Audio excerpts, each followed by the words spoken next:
একটা interesting company নিয়ে কথা বলা রয়েছে, কোম্পানিটার অ্যানালাইসিস করে দিচ্ছি। কোম্পানির বেসিক্যালি কাজকর্ম খুব ইন্টারেস্টিং।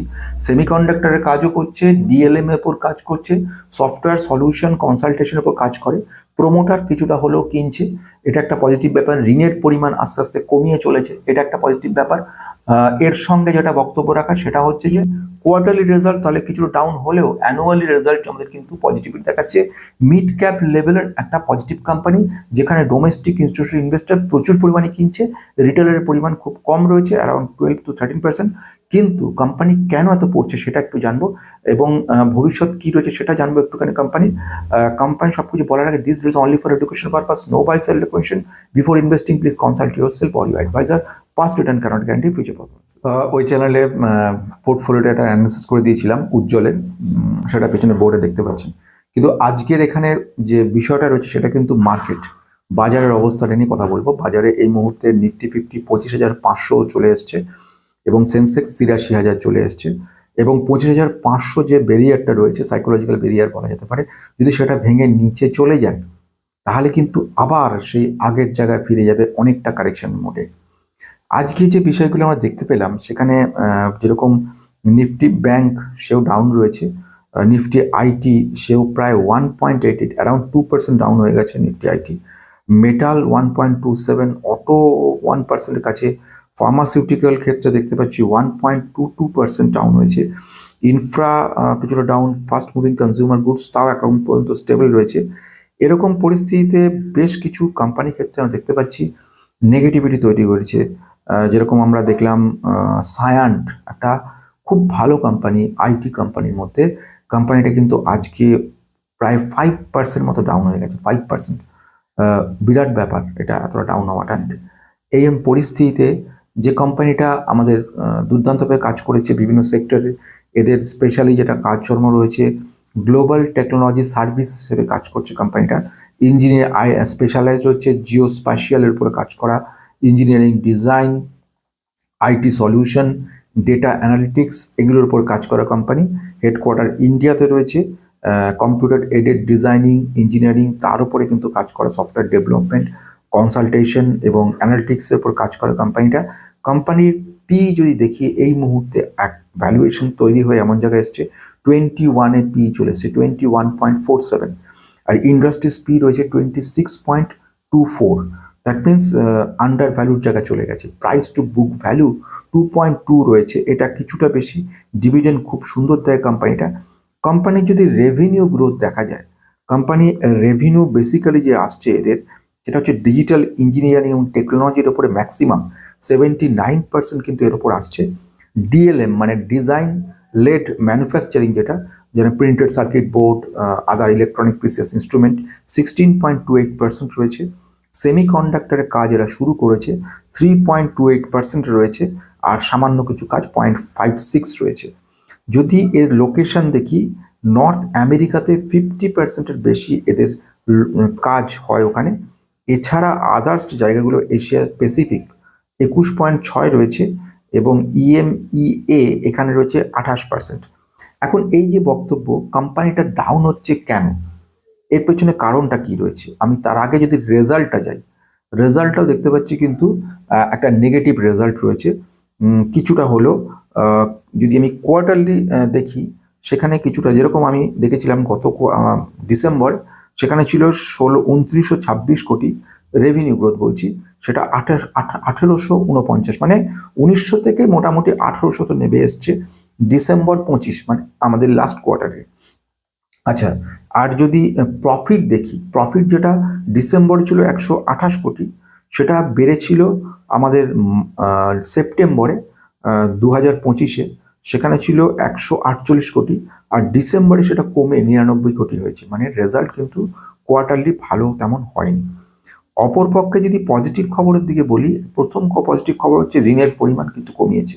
934 কোটি, যেটা 23 মার্চের 2023-এ ছিল, এবছরের কিন্তু মার্চ 25-এ আমরা দেখলাম 214 কোটি রয়েছে।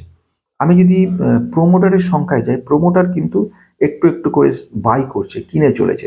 ইয়ার অন ইয়ার বেসিসে দেখি 0.15% কিনেছে। যদি কোয়ার্টারে দেখি, লাস্ট কোয়ার্টার, সেখানেও দেখবো 0.01, মানে অতি সামান্য পরিমাণে কিন্তু প্রোমোটার কিনছে। এটা কিন্তু একটা ব্যাপার দেখতে পেলাম। আর অপরপক্ষে এফআইআই 1 বছরের মধ্যে 12% বিক্রি করেছে, আর লাস্ট কোয়ার্টারে 2% বিক্রি করেছে। কিন্তু ডোমেস্টিক ইন্স্যুরেন্স ইনভেস্টর কিন্তু 9% কিনেছে সারা বছরে, এবং প্রায় 1%-এর উপর কিন্তু প্রেজেন্টলি কিনেছে। রিটেলারের সংখ্যা মোটামুটি দেখলাম এইবারে 12.70, রিটেলের সংখ্যা বেশি নেই। এবারে যেটা ঘটনা, কোয়ার্টার রেজাল্টের কথা যদি বলি, কোয়ার্টারলি রেজাল্ট যদি দেখি, এটা কিন্তু একদিকে দেখতে গেলে সেমিকন্ডাক্টরের উপরে কিন্তু কাজ করছে, এবং বেশি নয় কিন্তু এগিয়ে চলেছে, কিন্তু এর ম্যাক্সিমাম কাজ হচ্ছে ডিজাইন লিঙ্ক ম্যানুফ্যাকচারিং উপরে। এটা একটা ব্যাপার।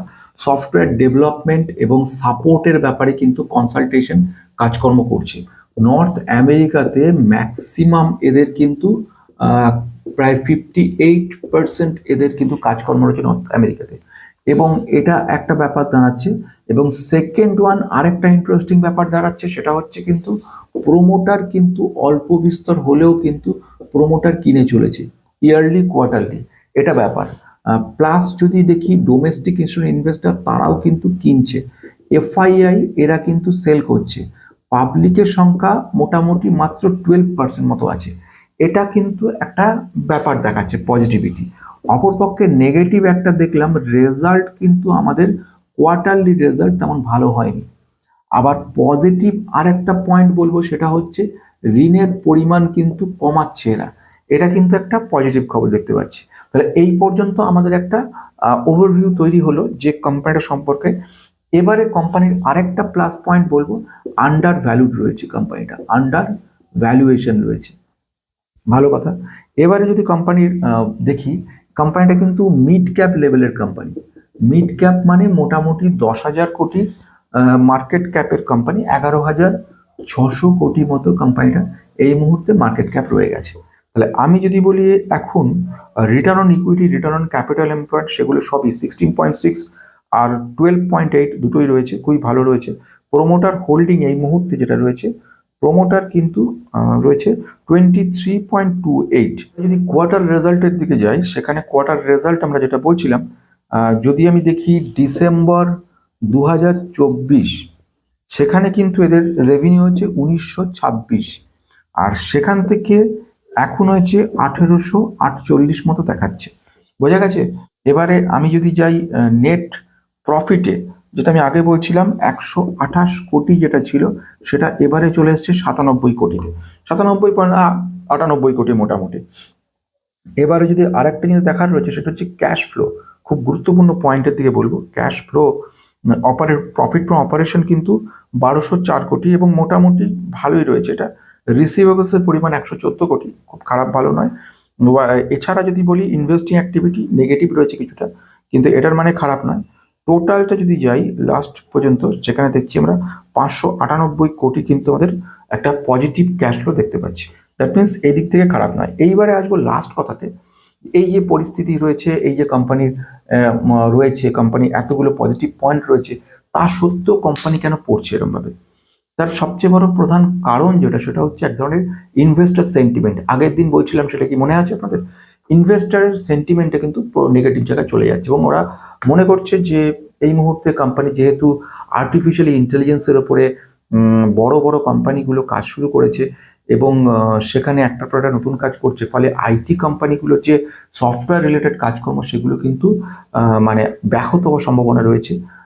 সেই চিন্তা ভাবনার লেভেল থেকে এরা কিন্তু সেল করে চলেছে কনস্ট্যান্টলি, যার ফলে কোম্পানিটা ভালো হওয়া সত্ত্বেও কোম্পানির মধ্যে নেগেটিভিটি দেখতে পেলাম। তাহলে এখন বক্তব্য কি? এখন হচ্ছে এমনই যে হোল্ড করা ছাড়া এখন উপায় নেই। আশা রাখছি ভালো ভবিষ্যতে ভালো হবে।